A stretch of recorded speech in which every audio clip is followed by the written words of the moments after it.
Es para mí un placer presentar a nuestro conferencista invitado, el doctor Chet Van Duzer. Chet, muchas gracias por atender nuestro llamado.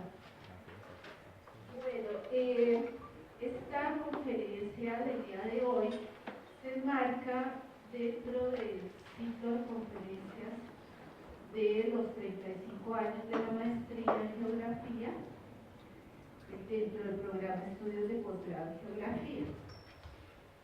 Yo quisiera en primer lugar agradecer a Lucía, ¿dónde está Lucía? Por ahí, a Lucía Duque y a Paolo Viñolo, quien también está aquí presente, porque este evento se lleva en conjunto con la Universidad Nacional, con el Departamento de Historia y particularmente con el Laboratorio de Cartografía Histórica e Historia Digital. Entonces, este es un trabajo de equipo entre la Universidad Nacional y la Universidad Pedagógica y Tecnológica de Colombia, particularmente en nuestro programa de estudios de posgrado en geografía. Chet Van Duzer es investigador de la Universidad de Stanford y de la Biblioteca John Carter Brown. Es un eminente conocedor de la historia de la cartografía renacentista y medieval. Su variado número de publicaciones vincula la documentación cartográfica como mapas, impresos y manuscritos, portulanos, cartas náuticas, atlas, textos geográficos, narraciones de viajes, entre otros, como fuente de investigación. Ha realizado becas de investigación en la Biblioteca del Congreso, Princeton, la Biblioteca John Carter Brown, la Biblioteca Huntington y la Biblioteca Clemens en la Universidad de Michigan y otras instituciones de alto reconocimiento. Entonces, sin más preámbulo, le vamos a dar la palabra a Chet y de nuevo, bienvenido.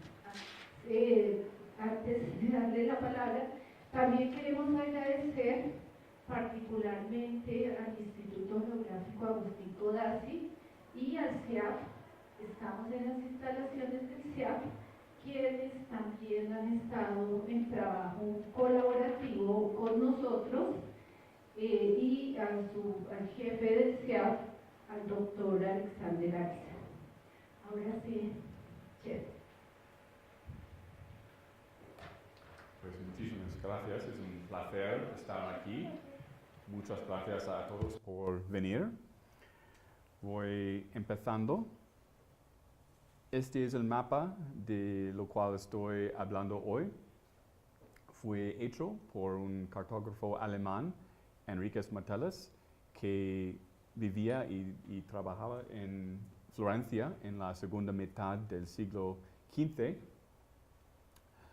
El mapa apareció en Berna en las finales de los años 50 y fue un gran interés al principio en el mapa.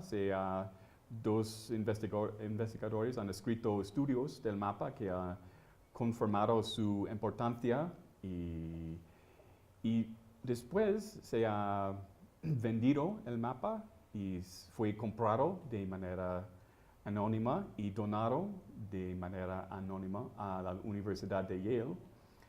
Y después, por varias décadas, fue un objeto más o menos inestudiable. ¿Por qué? Porque casi todo el texto en el mapa ha desvanecido. Entonces fue imposible leer los textos en el mapa. Y voy a dar un poco de contexto al mapa y luego hablar de un proyecto de las humanidades digitales para recuperar el texto en el mapa para facilitar su estudio. Y voy a empezar hablando del desarrollo de los mapas del mundo hecho por Martellus, desde la geografía de Ptolomeo hasta el mapa que ahora se encuentra a la Universidad de Yale. La geografía de Ptolomeo consiste en dos partes. Son instrucciones para hacer mapas y también una base de datos de lugares con sus coordenadas, es decir, su latitud y longitud. Y es lo que vemos aquí, una parte de esta base de datos de un manuscrito de la geografía del siglo XV. En cuanto a las instrucciones para hacer mapas, Ptolomeo ha recomendado en principio dos proyecciones para hacer un mapa del mundo. Y vemos aquí la así llamada segunda proyección de Ptolomeo para hacer un mapa del mundo, para mirar sus calidades. Aquí tenemos el Ecuador,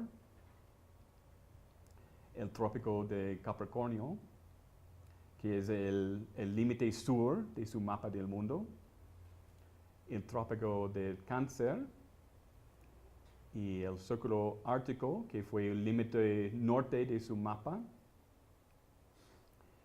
Y el mapa del mundo de Ptolomeo incluye 180 grados de longitud, es decir, la mitad de la circunferencia del mundo.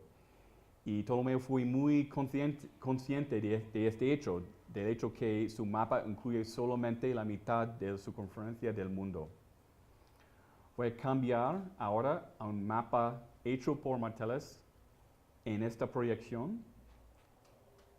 Aquí lo vemos. Es en un manuscrito en lo cual Martellus mismo ha hecho los mapas. Y porque no vemos tal mapa cada día, voy a intentar orientarnos un poco. Aquí tenemos Europa, el Mediterráneo, África, la península arábiga, Asia, y es importante señalar que Ptolomeo no muestra la costa este de la Asia, no ha conocido el mar al este de Asia. Y aquí tenemos el Océano Índico, y para repetir, no sale la costa este de Asia. Cambio ahora a otro mapa del mundo hecho por el mismo cartógrafo, es decir, Martellus. Este mapa del mundo sale en un manuscrito de su islario, es decir, un libro sobre las islas del mundo ilustrado con mapas. Y si hacemos la comparación entre los dos mapas, indicando unos puntos común, vemos que mientras que el mapa en el manuscrito de Ptolomeo incluye 180 grados de longitud, el mapa en su islario incluye 240 más o menos. No hay escala de longitud, pero aproximadamente 240, es decir, más de la superficie del mundo. Y específicamente lo que ha añadido es más del este de Asia y ahora incluye la costa. Y si hacemos una comparación similar entre el mapa en su islario y su mapa que ahora está en Yale, vemos que ahora en su último mapa incluye aún más de la superficie del globo. El mapa en Yale incluye 280 grados de longitud y específicamente incluye hasta la isla de Japón, que vemos en la parte arriba del mapa a Yale. Y es muy impresionante que durante la carrera de un hombre, la parte del mundo que se puede mostrar en un mapa ha crecido desde 180 grados a 280 grados. Es un cambio muy impresionante. ¿De dónde viene la información que ha añadido a Ptolomeo? La mayoría de esta información viene de Marco Polo y es muy fácil indicar la línea que separa las partes del mapa que vienen de Ptolomeo y de Marco Polo, que vemos aquí. Bueno, el mapa de Martellus en Yale es difícil de estudiar y ¿por qué vale la pena estudiarlo? Vale la pena por tres razones principales, diría yo. En primer lugar, es muy probable que este mapa, o más bien esta cartografía, influyó el pensamiento de Colón sobre la forma de Asia y la localización de Japón. Digo esta cartografía en lugar de este mapa porque es muy improbable que este mapa físico fue en las manos de Colón. Pero por otro lado es muy probable que esta cartografía, es decir, otro mapa similar hecho por Martellus, sí ha influido a Colón. ¿Cómo podemos saber, cómo podemos sospechar tal cosa? Hay varias evidencias de esta influencia, pero voy a hablar de solamente una parte de esta evidencia, que es la orientación de la isla de Japón. Vemos que tiene su axis principal yendo al norte y al sur. Y el hijo de Colón, en su biografía de su padre, dice que mi padre habría descubierto Japón seguramente si no ha crecido que la isla de Japón tenía precisamente esta orientación, que es decir, con su axis yendo desde el sur al norte.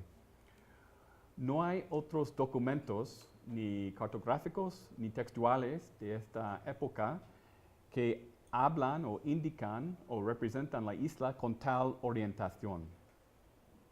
Solamente los mapas de Martellus. Entonces es muy probable que esta cartografía ha influenciado a Colón en sus pensamientos sobre Asia. La segunda razón por qué el mapa de Martellus es muy importante es que influyó a Martin Beckheim en la creación de su globo terráqueo de 1492, que es el globo terráqueo más temprano que sobrevive ahora. Habían globos terráqueos más tempranos, pero no sobreviven. Podemos ver esta influencia muy claramente en el sur de Asia. Estas partes del mapa y del globo vienen de Marco Polo. Marco Polo no indican coordenadas de los lugares. Dice, esta ciudad es a 15 días de esta ciudad. Entonces, hacer un mapa, aparte del texto de Marco Polo, es muy complicado y implica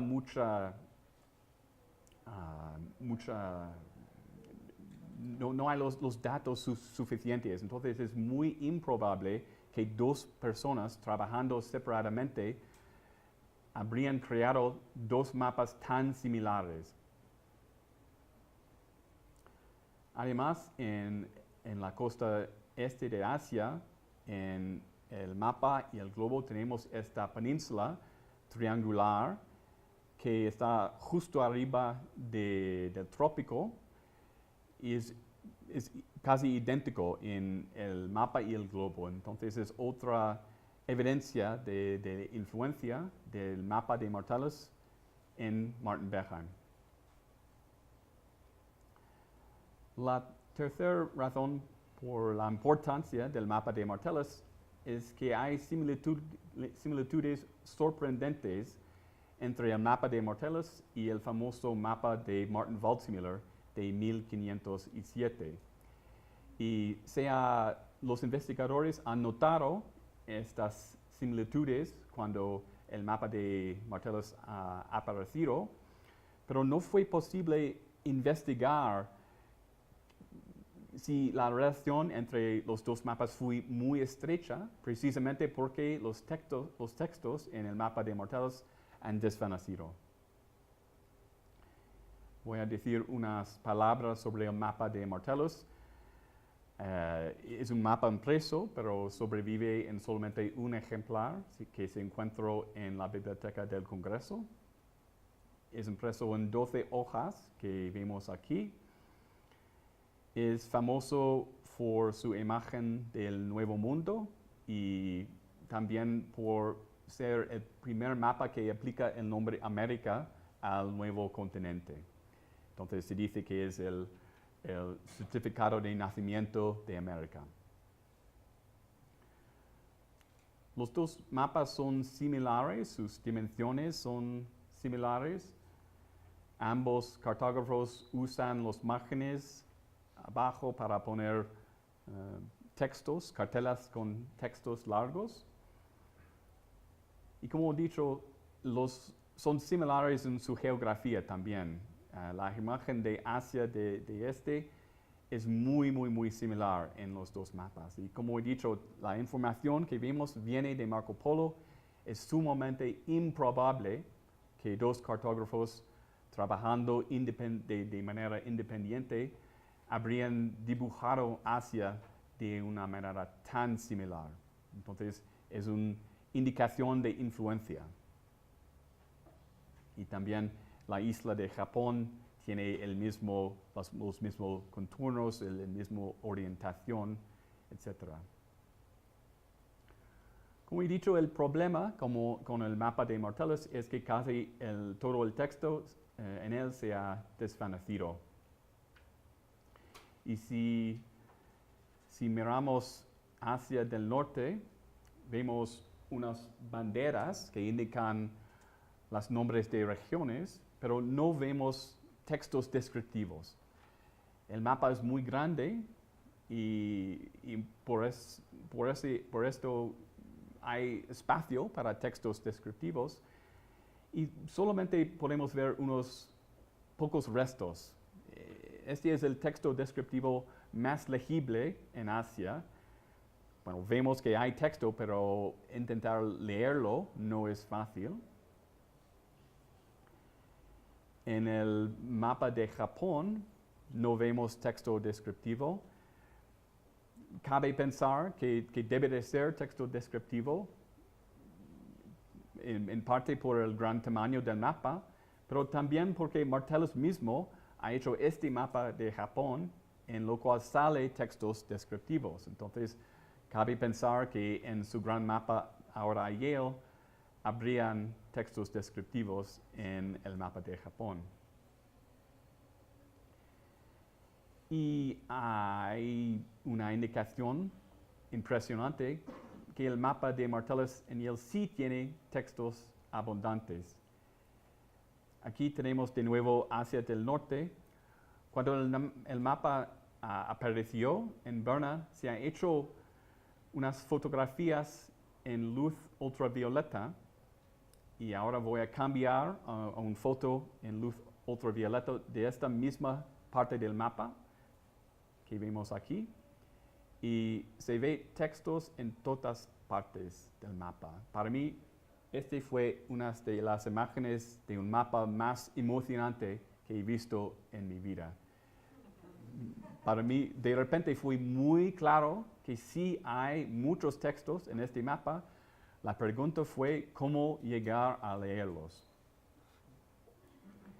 La solución es las imágenes multiespectrales. Es una tecnología en la cual se tome fotos digitales a varias frecuencias específicas de luz, yendo desde la ultravioleta a través de la luz visible e incluso llegando en la luz infrarrojo. Normalmente cada una de estas fotos revela algo del mapa y la idea es combinar lo que sale en cada foto en una imagen. Es la idea sencilla. Y la tecnología es útil para recuperar texto y imágenes de documentos dañados por desvanecimiento, como en el caso del mapa de Martellus, el agua, el fuego, repintes, palimpsesto y arrugas. Una famosa aplicación de las imágenes multiespectrales fue en un palimpsesto de Archimedes, un manuscrito del siglo IX, en lo cual el texto fue sacado del pergamino. El pergamino fue reusado en un manuscrito en el siglo XIII y sin embargo fue posible recuperar el texto de Arquímedes, textos únicos que no sobreviven en ninguna otra fuente, ningún otro manuscrito. Y con mis amigos que trabajan con las imágenes multiespectrales, hemos conseguido una beca de la National Endowment for the Humanities para hacer imágenes multiespectrales del mapa de Martellus. Aquí estamos el equipo, soy yo, Ken Boydston, que dirige una empresa que hace las herramientas para hacer imágenes multiespectrales. En el centro, Roger Easton, que ha hecho el procesamiento de las imágenes, que es la parte más importante. Michael Phelps, que dirige un proyecto para estudiar con imágenes multiespectrales los manuscritos en el monasterio de Santa Catarina en Egipto. Y también Gregory Hayworth, que dirige el proyecto Lázaro, que fue el proyecto en cual hemos hecho este proyecto para estudiar el mapa de Martellus.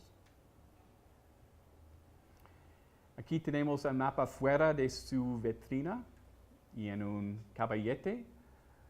Es muy importante cuando se hace las imágenes multiespectrales que la relación espacial entre la cámara y las luces es constante, entonces no se mueve ni la cámara ni las luces, se ha movido el mapa enfrente de la cámara. Otra vista de las herramientas. Y aquí vemos las luces que proyectan solamente la frecuencia deseada en el mapa, en este caso. Un difusor que asegura que la luz llega de manera uniforme en el mapa. Y para el proyecto hemos dividido el mapa en una cuadrícula de 55 tejas superpuestas para fotografiar el mapa, superpuestas para que luego podemos coser digitalmente las tejas. En estos proyectos se pasa mucho tiempo en la oscuridad con las luces brillantes de vez en cuando y se espera que sus colegas tienen historias para contar. Las primeras 10 minutos son sumamente interesantes, luego no es tan interesante. Pero llegando a los resultados, empezando con este bloque de texto, aquí se ve en luz natural, se ve letras, pero sería muy difícil intentar leer el texto. Aquí se ve en luz infrarroja, hay unas letras que salen un poco más en esta imagen que en la imagen en luz natural, pero no es de gran ayuda. Una imagen en luz ultravioleta, que no sé por qué, pero no ayuda en absoluto. Y aquí es la imagen multiespectral. Y esta serie es muy importante porque en el pasado se ha usado la luz infrarrojo y la luz ultravioleta para intentar leer textos dañados. Y esta serie muestra muy claramente que las imágenes multiespectrales son algo mucho más poderoso. Yendo a los Alpes, aquí tenemos esta parte del mapa en luz natural. Es realmente tan difícil de ver nada en luz natural. Y aquí tenemos la imagen multiespectral. Hay topónimos en todas partes. Esta imagen me ha impresionado. No he sospechado tantos topónimos. En Asia del Norte, de nuevo la imagen en luz natural y la imagen multiespectral. Aquí empezamos a ver unos textos descriptivos, a los cuales voy a volver más tarde. Ahí está el de Japón, que hemos visto antes. Aquí tenemos la imagen en luz natural, donde no vemos texto, y la imagen multiespectral. Y parece estupendo hasta el momento que se empieza a intentar leer el texto. Y hay que decir que el texto aparecido no es fácil leer, pero además me he dado cuenta que habían letras faltantes, que el texto no ha llegado a la costa y ha debido llegar. Y ha preguntado a mi colega, Roger Easton, si había otra manera de procesar las imágenes para hacer aparecer este texto. Y sí, él ha inventado una manera de hacer aparecer el texto. Y tenemos que hablar de la importancia del procesamiento de las imágenes. Hemos pasado 10 días en la Biblioteca Beinecke, en la oscuridad, y sacando fotos del mapa. No es el caso que al fin de las 10 días todo el texto aparece. Todo el revés. El mágico está en el procesamiento de las imágenes. Y este nos ha costado meses. Sí, y hay que decir que este mapa fue especialmente complicado en este aspecto. Si miramos la India, vemos arriba unos textos que salen mucho mejor en una imagen multiespectral, pero quisiera mirar esta parte del mapa donde no vemos texto. Tampoco vemos texto en esta otra imagen multiespectral, tampoco en esta imagen, pero aquí en otra imagen sí sale texto. Lo que ha pasado fue que Martellus ha escrito los textos en el mapa usando pigmentos diferentes. Y los pigmentos diferentes responden a la luz de una manera diferente. Y nos ha pasado muchas veces que cuando he preguntado a Roger si hay otro procesamiento para revelar un texto aquí, él ha intentado algo que no ayudó con el texto que me interesaba, pero sí ha revelado un texto en otra parte del mapa. Mirando otro ejemplo en el noreste de Asia, de nuevo aquí tenemos la imagen en luz natural y la imagen multiespectral. Hay que decir que estas imágenes son útiles no solamente para los textos, pero también para las montañas, los ríos, las ciudades que vemos arriba. En este caso, pensando en los textos, esta imagen sí ha recuperado, digamos, 2 textos, pero en estos lugares vemos las líneas que Martellus ha hecho para guiarse en escribir los textos, pero los textos no aparecen. Entonces es otro caso en lo cual Martellus ha escrito los textos diferentes, pigmentos diferentes. Y el hecho que Martellus ha usado pigmentos diferentes es un hecho físico del mapa que nunca se sospecharía mirando el mapa en luz natural. Bueno, teníamos bastante éxito en recuperando los textos en el mapa. ¿Qué se puede hacer con los textos? Una cosa que se puede hacer es mirar, estudiar la relación entre el mapa de Martellus y el mapa de Waldseemüller. ¿Es la relación muy estrecha o no? Hemos visto que los contornos de Asia son muy similares y otras cosas son muy similares, pero extiende esta relación hasta los textos. Empezamos en África y aquí tenemos una imagen en luz natural, esta parte del mapa de Martellus.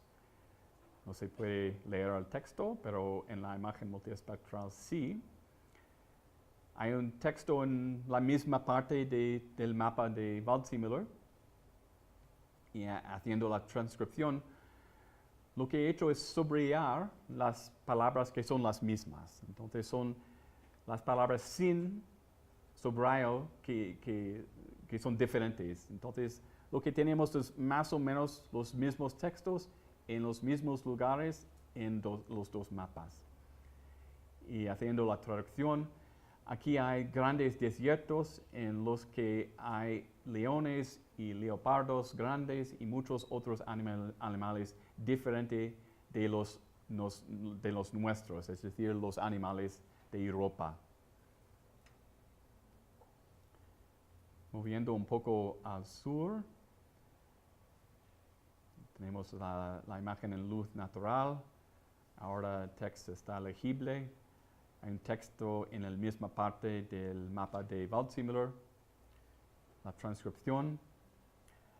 De nuevo, hay casi el mismo texto en el mismo lugar. En los dos mapas hay dos palabras de diferencia. Haciendo la traducción, la Chercedras o Celedras nace aquí, un serpiente que hace que el suelo fume. Muy curioso. En el Océano Índico tenemos una cartela con texto, ahora está legible. Hay una cartela en el mismo lugar en el mapa de Waldseemüller. La transcripción, hay solamente una palabra de diferencia aquí, entonces la misma información en el mismo lugar en los dos mapas. Y dice, aquí se ve la orca, un monstruo marino que es como el sol cuando brilla, cuya forma es difícil de describir, excepto que su piel es suave y su cuerpo enorme. En Asia, la imagen en luz natural, ahora está legible.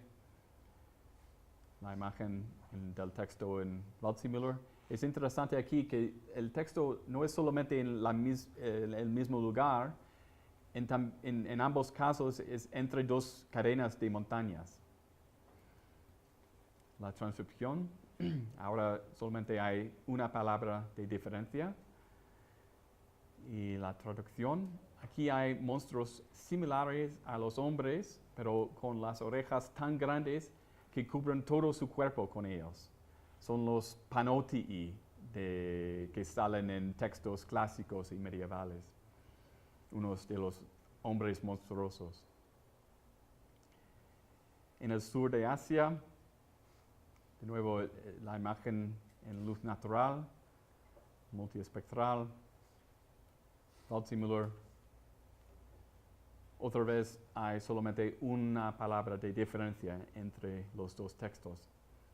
Dice, aquí hay muchos animales diferentes de nuestros animales, es decir, diferente de los animales de Europa.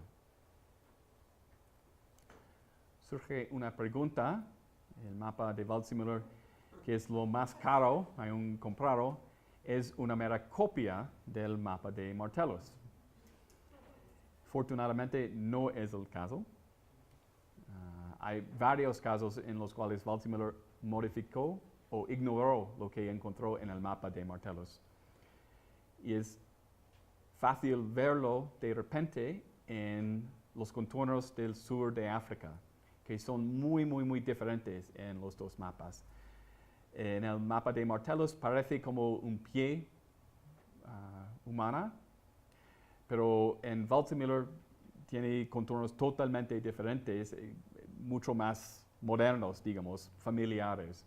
Entonces, indica claramente que Waldseemüller no ha copiado todo lo que ha encontrado en el mapa de Martellus. Si miramos una parte de la costa de África y elegido una parte al norte, donde hay esta gran diferencia entre los contornos. Entonces es un lugar donde es posible pensar que Waldseemüller habría copiado el mapa de Martellus. Aquí tenemos la imagen de esta parte de la costa en luz natural.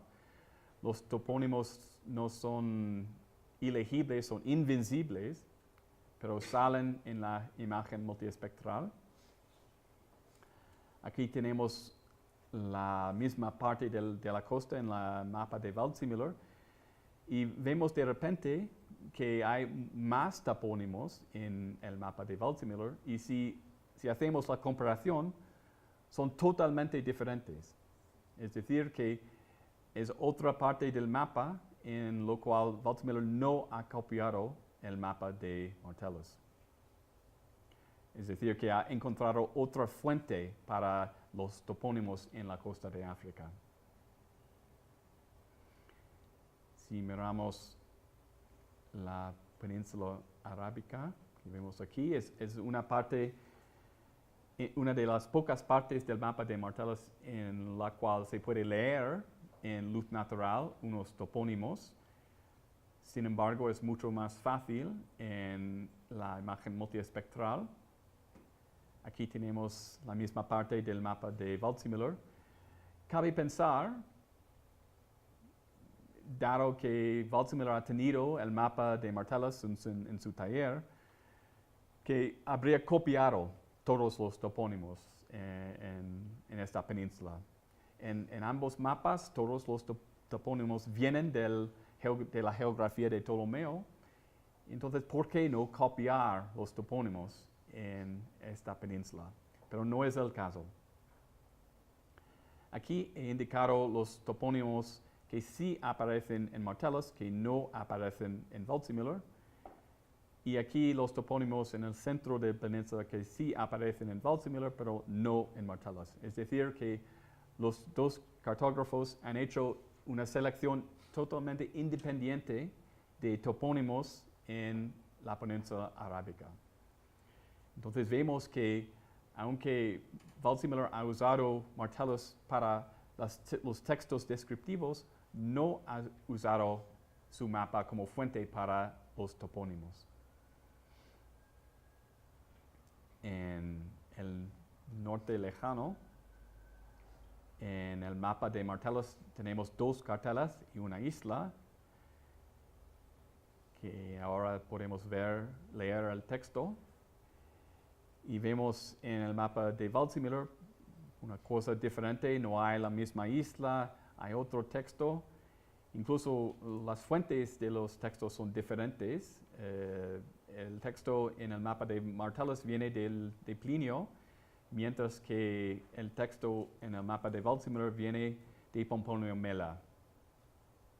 Entonces, es otra parte del mapa que Waldseemüller no ha copiado.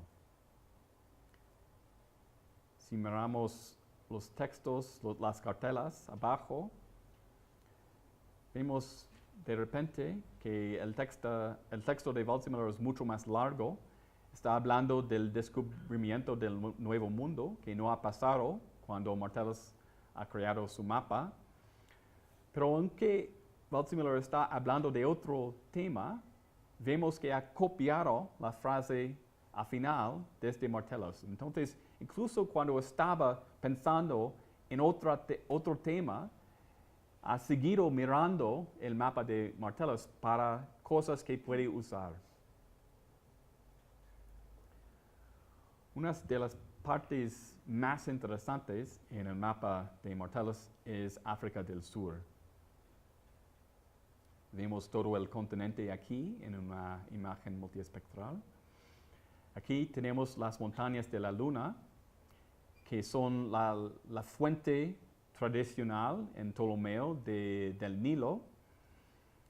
Haciendo zoom un poco, vemos algo muy sorprendente, muy interesante, que es que el río sigue al sur, mucho al sur de las montañas de la Luna. ¿Qué está pasando? También vemos muchas ciudades nombradas en el sur de África.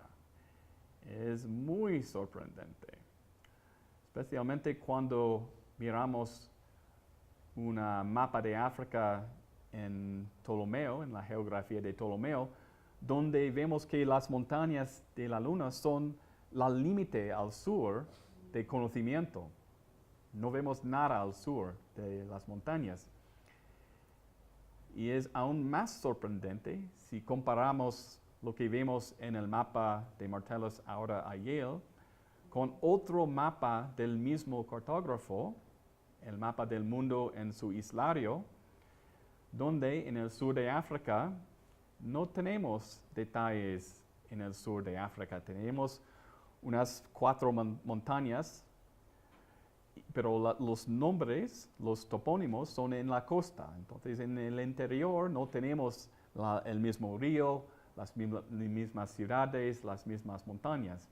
Entonces, es muy claro que Martellus ha encontrado otra fuente de información para el sur de África. ¿Cuál puede ser esta fuente?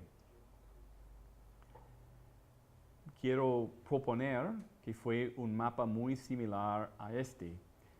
Es un mapa que se llama Egyptus Novello, que es decir, Nuevo Mapa de Egipto, creado alrededor de 1454, que sobrevive en 3 manuscritos de la geografía de Ptolomeo. Y vemos aquí uno de estos 3.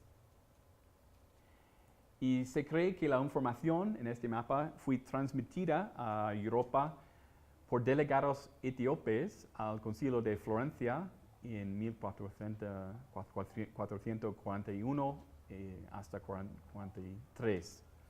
Tenemos documentos que indican con toda claridad que habían delegados etíopes en el Concilio de Florencia y que se ha preguntado a los delegados sobre la geografía de su país. Mirando de nuevo el mapa Egipto Novello, reorientado el mapa con el norte arriba, tenemos el Mediterráneo, el delta del Nilo, el Mar Rojo, muchas ciudades nombradas en el sur, es muy importante. Vemos aquí unas de las ciudades nombradas. Y el sistema fluvial muy elaborado que va lejos al sur, muy similar a lo que vemos en el mapa de Martellus. Y también vemos parte del océano austral, es decir, que el mapa muestra casi, no todo, pero casi todo el continente desde el norte al sur. Otro hecho muy importante es que en el mapa Egyptus Novello, a la izquierda, vemos que el sistema fluvial va al este, fuera del mapa, mientras que en el mapa de Martellus vemos una, digamos, organización del sistema fluvial muy similar. Y lo que sí indica con toda claridad que hay una relación muy estrecha entre estos dos mapas son que unos de los nombres de las ciudades son los mismos en los dos mapas. Entonces, no podemos dudar una relación muy estrecha. Y podemos confirmar de una manera interesante que los datos geográficos en el sur de África, en el mapa de Martellus, provienen de fuentes etíopes. Si miramos el sur de África, y precisamente la parte sureste, aquí, vemos que hay una pared de montañas y un canal que corte esta parte del continente, que hace una isla de la parte sureste. Si hacemos una comparación con el famoso mapa mundi de Fra Mauro de 1455, que reorientado con el norte arriba, vamos a mirar África del Sur vemos unos contornos, una organización de la geografía muy similar a lo que vemos en el mapa de Martellus, es decir, un canal cortando la parte sureste del continente, haciendo de esta parte una isla. Y Framaro en su texto dice con toda claridad que su representación de la parte sur de África viene de fuentes etíopes. Entonces, es una confirmación, la similaridad que vemos aquí, confirma que lo que vemos en el mapa de Martellus viene de fuentes etíopes, es decir, africanos. Entonces, lo que tenemos en el mapa de Martellus, si comparamos, vemos que el mapa Egyptus Novello es cortado. No vemos toda la parte este del continente, mientras que en el mapa de Martellus vemos la continuación de esta geografía al este. Vemos la continuación del sistema fluvial. Entonces, lo que tenemos dentro del mapa de Martellus es una versión más completa de la geografía que vemos en la mapa Egyptus Novella. Es decir, tenemos dentro del mapa de Martellus un mapa de África hecho de fuentes africanos en el siglo XV. Es algo muy impresionante, muy sorprendente. Para concluir, un aspecto muy emocionante de este proyecto es que este mapa, que fue durante varias décadas un objeto inestudiable, es ahora estudiable en todos sus aspectos, sus topónimos, sus textos descriptivos, sus montañas, sus ríos. Todas las imágenes multiespectrales van a salir gratuitamente en Internet, en el sitio Internet de la Biblioteca Beinecke.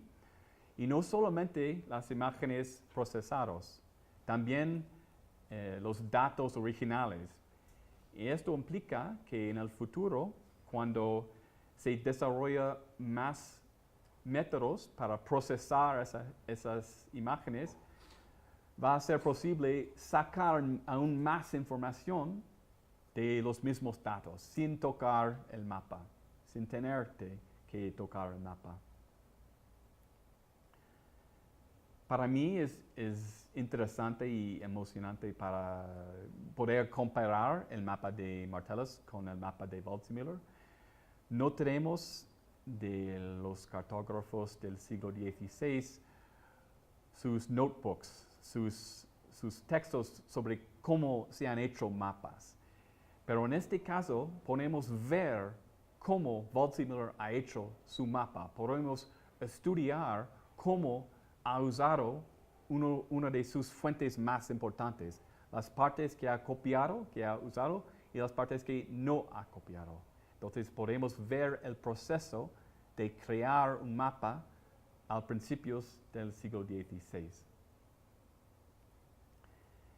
Y finalmente es sorprendente, pero gratificante, haber encontrado dentro del mapa de Martellus este mapa de África hecho con fuentes africanas más completa de lo que sobrevive en los 3 ejemplos del mapa Egyptus Novello. Entonces, creo que es algo importante para los africanistas. Gracias.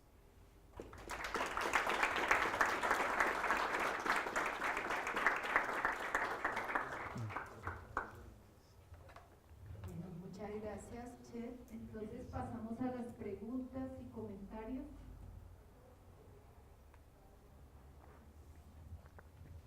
Hola, Chet. Quería preguntarte, ¿qué crees tú que hubiera pensado Martellus de lo que hizo Waldseemüller con su mapa? ¿Se le hubiera parecido legítimo? ¿O no? Bueno, en esta época fue normas diferentes que hoy. Y es muy común ver este tipo de uso de fuentes anteriores.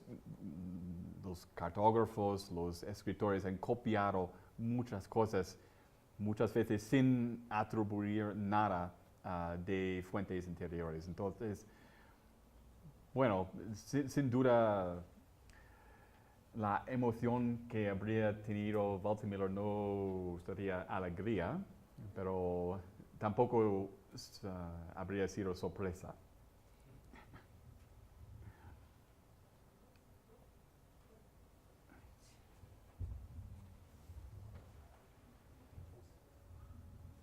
Gracias, profesor, por la presentación.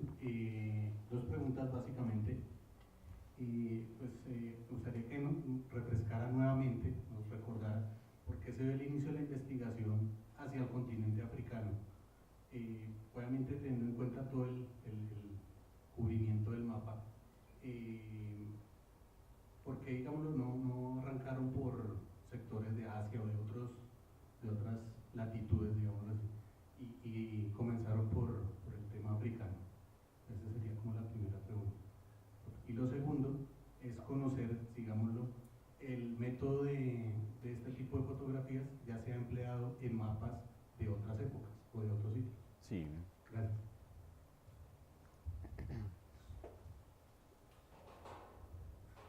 Sí que se ha usado las imágenes multiespectrales en otros mapas. No tantos, pero por ejemplo el globo que muestro de Martin Beckheim es un candidato estupendo para esta tecnología porque la escritura está desvanecido y incluso en el siglo XIX se ha dado cuenta que las letras están yéndose y se ha intentado escribir arriba las letras que se ha pensado que fueran. Entonces es muy complicado intentar leer el texto original y por eso es un candidato estupendo para la aplicación de la tecnología. Sí, pero en tu primera pregunta sobre África, creo que no he entendido bien. ¿Quieres saber por qué? Comenzaron por África. ¿Cómo? ¿Por qué comenzaron por la zona africana? ¿Pero quién ha comenzado? Tu análisis. No he comenzado con África. Estaba mirando todas partes del mapa y es que lo que he encontrado en África fue lo más sorprendente, lo más interesante. Creo que no nos alcanza el micrófono, pero puedes hablar en voz alta. Sí, yo quisiera saber si digamos al hacer como este trabajo del multiespectro, se sabe o si están sacrificando un poco, digamos, el pigmento que de pronto se puede haber afectado por estos diferentes luces, o no pasa esto, o sea, ¿hay alguna conciencia de qué sucede cuando el mapa tiene estas exposiciones a estas diferentes luces? Sí, bueno, es posible, por supuesto, estudiar los pigmentos en un documento. En este caso, fue un proceso de descubrimiento. No sabemos antes que estábamos por encontrar esta complicación, digamos. Entonces, y fue un aspecto del mapa, el uso de pigmentos diferentes, que solo hemos descubierto después de haber hecho las imágenes y no fue posible volver. Si habríamos sabido antes que Martellus ha usado pigmentos diferentes, seguramente habríamos planificado estudiar los pigmentos, pero en este caso no fue posible rehacer el proyecto, tristemente. Y es otro aspecto del mapa que quizá en el futuro sería posible estudiar más cuando se desarrolla más técnicas para procesar las imágenes multiespectrales.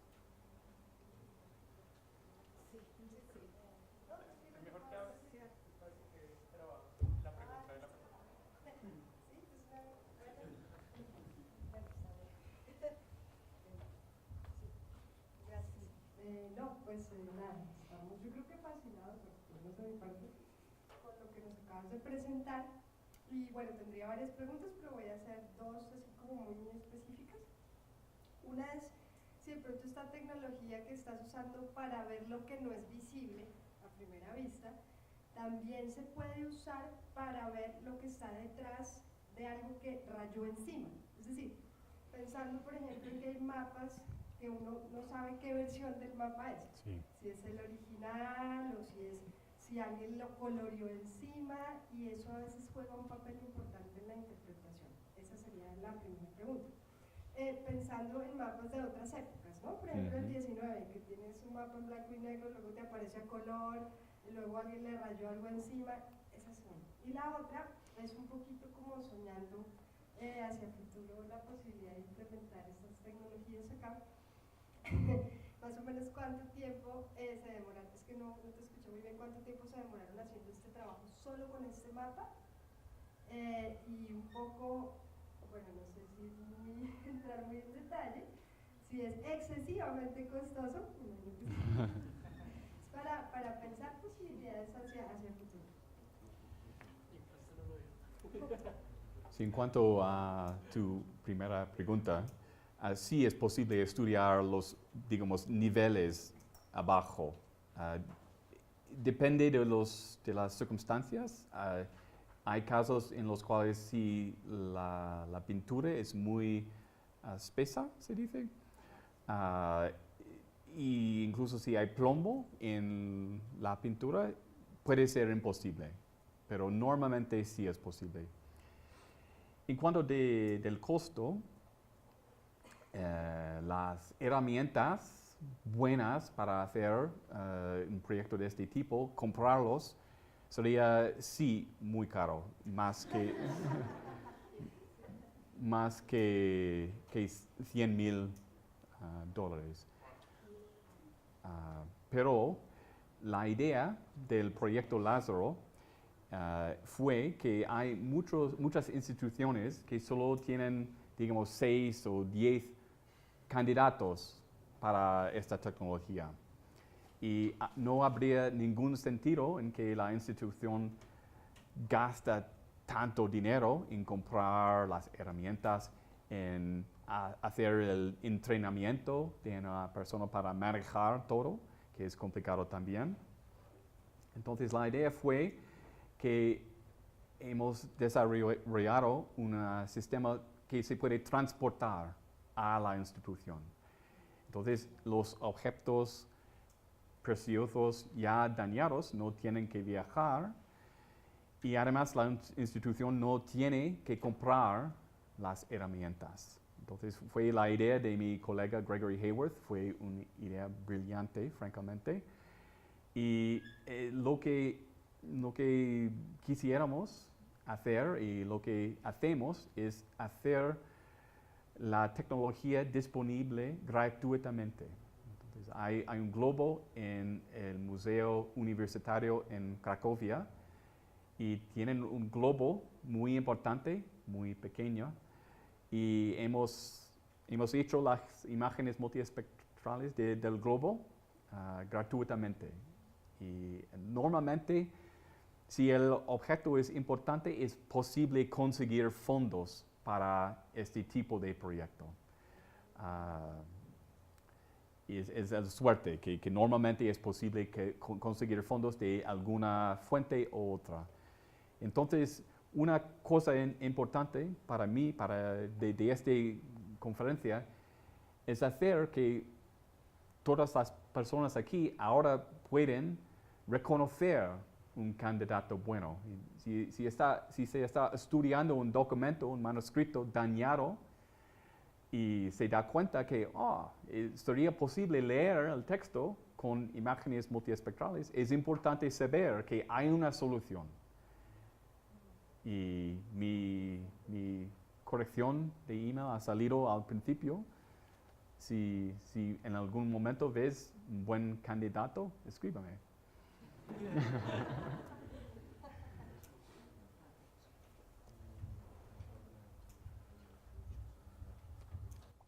Cuando usted menciona la parte multiespectral, está trabajando las bandas desde el ultravioleta hasta el infrarrojo, por ejemplo el invisible. Supongo que ahí utilizó diferentes fusiones, ¿no? Que tomó fotos en la banda del ultravioleta, fotos en la banda del IGAC, todos tres.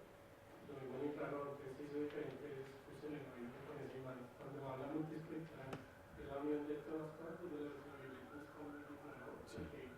Que dio mejor resultado. No he entendido la parte última. Es la que dio mejor resultado la unión entre todas las bandas, desde el ultravioleta hasta el infrarrojo. Unieron todas las bandas. Bueno, Seleccionaron capas. sí, hacemos una selección de una, digamos, una docena de frecuencias específicas.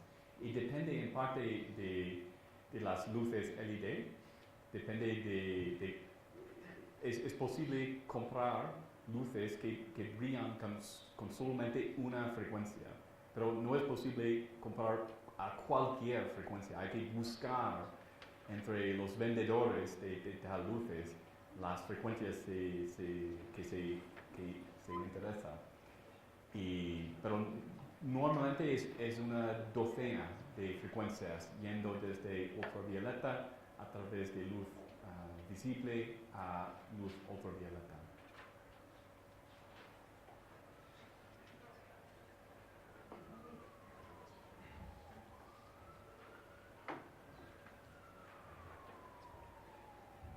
Buenas tardes. Soy funcionario del Instituto Geográfico. Agradezco al profesor Van Duzer su charla de esta tarde, muy interesante. Comparto la emoción de los asistentes aquí. Y tengo básicamente una pregunta, y es, como le decía el compañero, cuando se utilizan estudios multiespectrales, existe la posibilidad de generar un nuevo producto realzando ciertas características.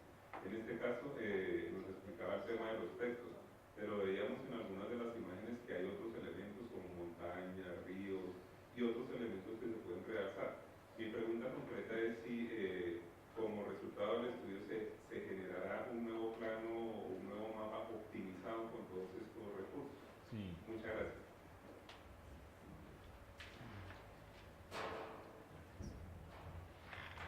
En este caso es complicado porque Martellus ha usado pigmentos diferentes y implica que todos los textos no aparecen en una imagen. Y hemos jugado con la idea de hacer una imagen del mapa en la cual saldría todo lo que podemos hacer salir. Pero creo que es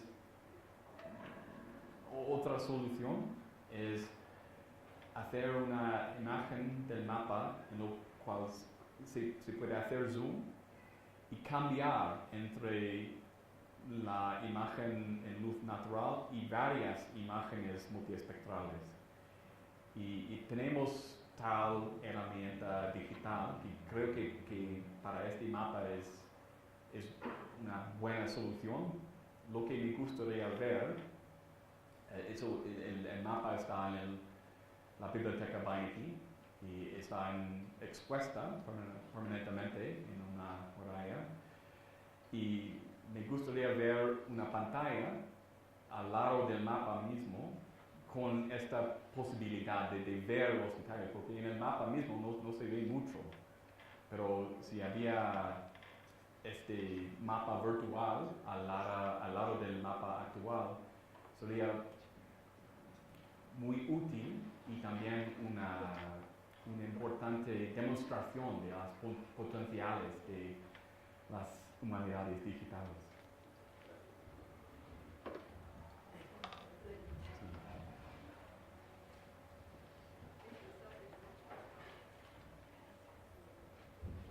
Bueno, nuevamente muchas gracias por la conferencia, bueno, por el ciclo de conferencias.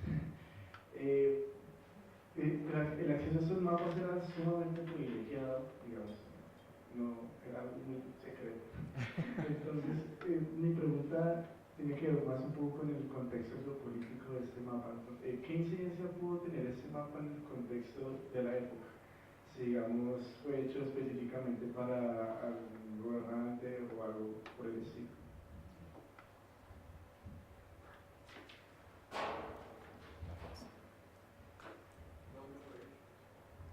Influencia. Pero en cuanto al acceso al mapa, una parte interesante de estos proyectos es negociar el acceso. Y normalmente al principio es muy difícil. Son objetos muy costosos, valiosos, importantes. Pero normalmente después de mostrar unas imágenes de lo que es posible, facilita las negociaciones bastante. Pero en cuanto al contexto y la audiencia para el mapa, no tenemos evidencia. No sale las armas del mecenas del mapa. No hay ninguna énfasis que he visto en ningún lugar, ciudad, región específica. Entonces es un misterio, lamentablemente, que no sabemos la audiencia del mapa. Es un objeto que fue en su época muy costoso, entonces hablamos de nobles por lo menos, pero más que esto no podemos decir, tristemente.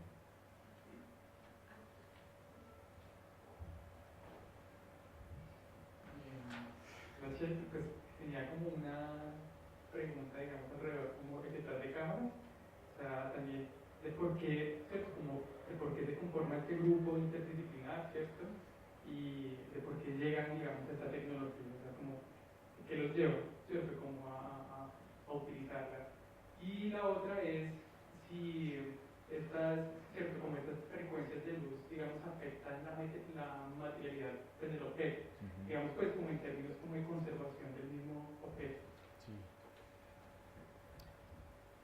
Afortunadamente, hay dos tecnologías para hacer las imágenes multiespectrales. La tecnología vieja, que fue usar una luz blanca, que la luz blanca contiene todas las frecuencias, y luego poner un filtro, ¿se dice así?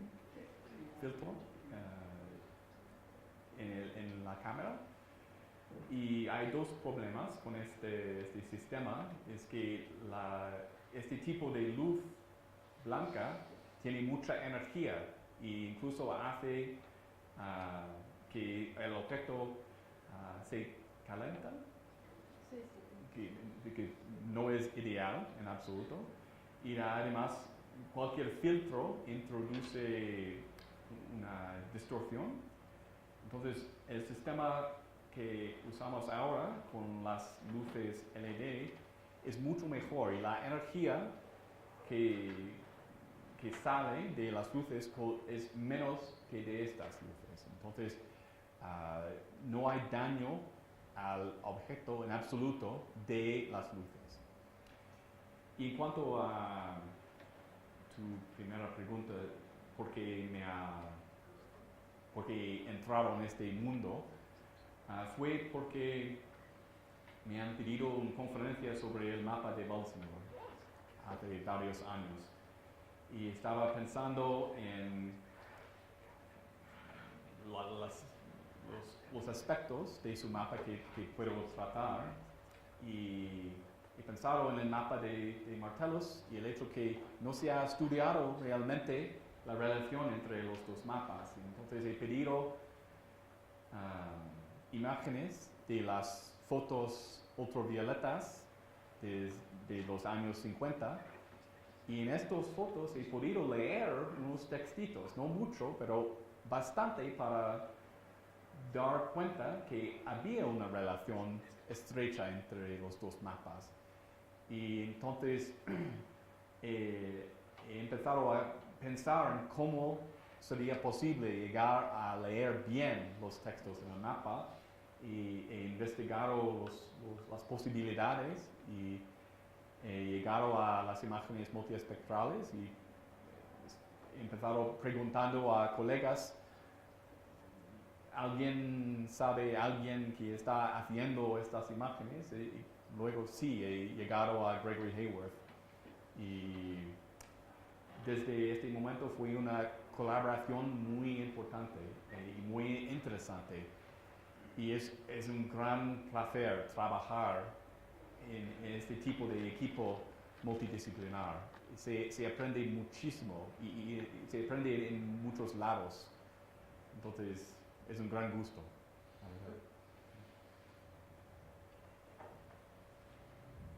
¿Alguna otra pregunta? ¿Esta parte de las luces LED es la parte más costosa del equipo? No, es la cámara y el lente de la cámara, que es un tipo muy especial. Si se usa un lente de vitrina normal, hay mucha distorsión con las frecuencias que son fuera de la luz natural. Entonces hay que comprar una lente que se puede aceptar, digamos, sin distorsión las frecuencias de la luz fuera de la luz visible. Y también hay que tener una computadora con un programa para manejar el sistema, las duraciones de cada luz y integrar todos los datos que salen de la cámara es complicado, la verdad, y de verdad hemos hecho 2 series completas de imágenes del mapa de Martellus. ¿Por qué? Porque es tan complicado que hay varias cosas que pueden funcionar mal y es importante salir sabiendo seguramente que se han conseguido los datos. Tener que llamar a la biblioteca diciendo, bueno, es que no hemos hecho todo bien y me pregunto si podemos volver, sería un desastre. Entonces hay que estar seguro que se ha conseguido todos los datos bien.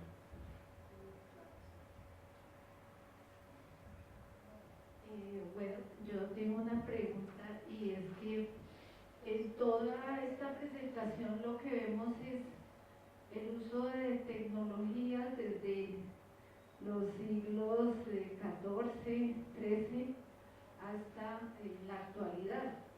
Y eso me llama mucho la atención, me parece fascinante ver cómo a través de un mapa podemos ver todas esas tecnologías.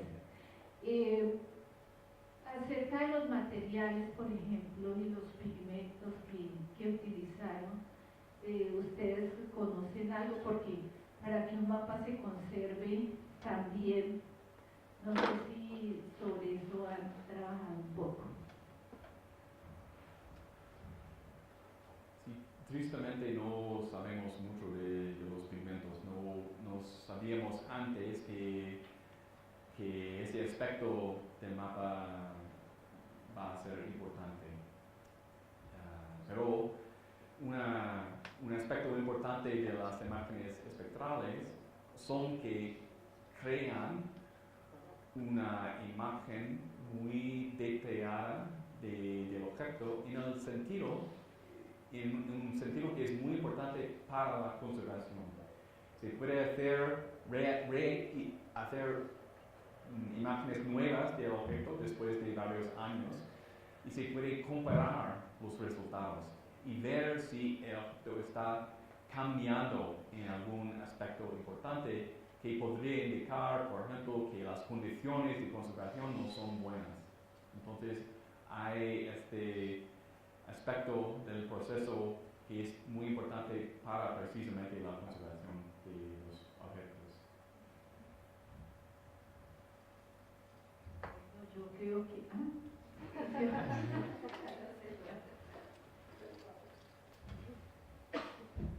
No pude ver toda la conferencia, pero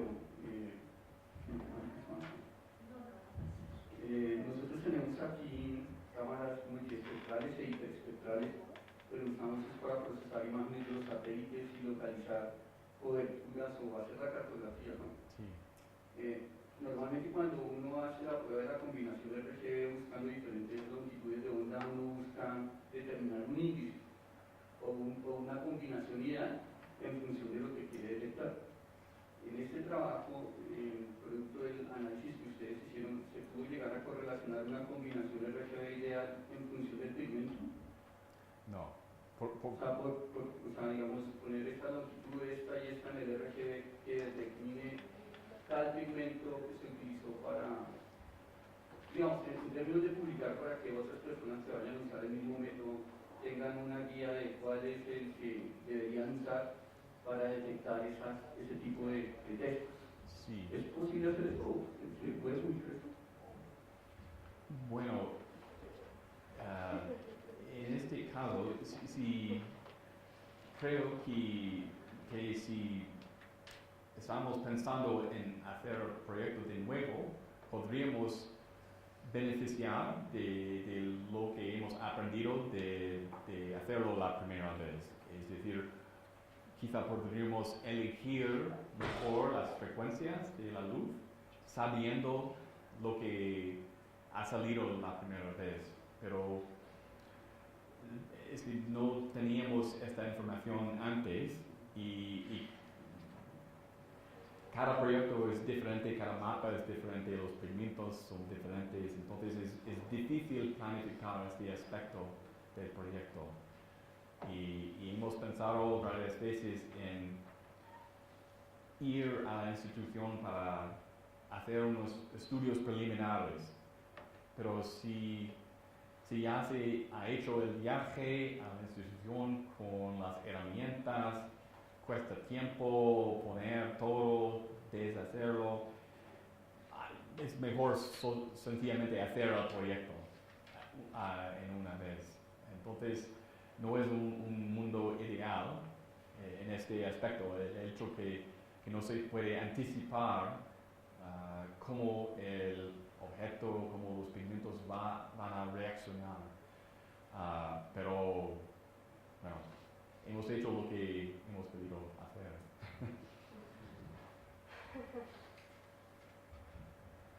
Bueno,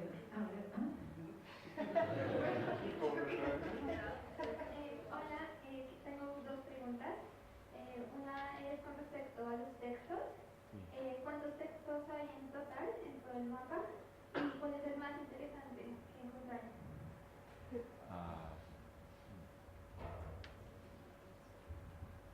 No me acuerdo del número de textos. He publicado un libro sobre este proyecto en lo cual he transcrito y traducido todos los textos descriptivos. No he trabajado con todos los topónimos, he trabajado con los topónimos en la costa de África, la península arábica y también unos en Asia.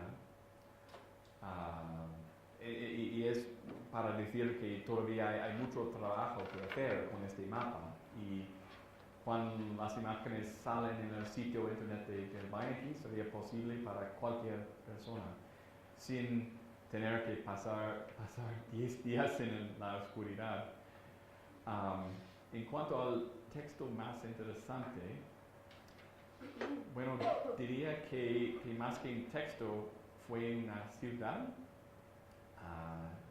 en el sur de África, muy cerca a la isla, digamos, en el punto sureste del continente, ha salido la ciudad de Preste Juan, incluso con cruces. Y fue muy sorprendente en parte porque en el mapa de Baltimore, Preste Juan aparece en África no, pero en Asia. Entonces es otra diferencia muy fuerte entre los dos mapas. Y incluso sale el nombre de la ciudad de Preste Juan y buscaron y no encontraron un nombre exactamente igual en otras fuentes. Entonces todavía hay misterios en el mapa, pero el hecho de que la ciudad de Preste Juan ha salido ahí me ha sorprendido mucho.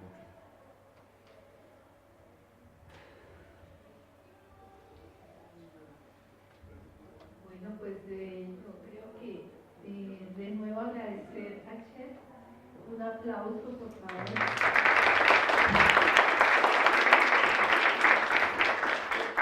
Y están cordialmente invitados mañana al taller a las 9 de la mañana. También vamos a estar con la compañía de Chet aquí mismo. Entonces, sí, gracias por la asistencia. Bueno, Lucy. ¿Sobre el taller de mañana? No, no, es decir, como si fuera poco de todo lo que ya Chet estaba enseñando y lo que hemos conversado hoy, ¿sí? Mañana tenemos ya un taller en el que vamos a aprender mucho de la forma meticulosa en que él observa y trabaja los mapas, pensando un poco como en el curso de cartografía histórica, todo lo que podemos estudiar y todo el tiempo que podemos dedicar a un solo mapa. Entonces, pues, espero que, bueno, estemos todos nosotros acá mañana y podamos seguir compartiendo con nosotros. Creo que esto es muy capaz.